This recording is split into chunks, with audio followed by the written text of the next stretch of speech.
कीर्तन हे जीवाचं कल्याण करण्याकरता असतं. कीर्तनामध्ये काय ताकद असते? महाराज म्हणतात कीर्तनामध्ये मृदंग असतो, कीर्तनामध्ये टाळ असतो, कीर्तनामध्ये वेणा असतो. दुसरी गोष्ट, कीर्तनामध्ये गाणारे असतात, कीर्तनामध्ये पाहणारे असतात, कीर्तनामध्ये ऐकणारे असतात. गाते, श्रोते आणि पाहते. महाराज म्हणतात कीर्तनामध्ये गाणारे असतात, कीर्तनामध्ये पाहणारे असतात, कीर्तन ऐकणारे असतात. काही लोक कीर्तनामध्ये कीर्तन पाहण्याकरता येतात.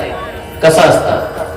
काही लोक असे असतात ते कीर्तनकाराला पाहण्याकरता येतात. त्याने कोणते कपडे घातले, लाल जरात घातले का पांढरे शिपीत घातले.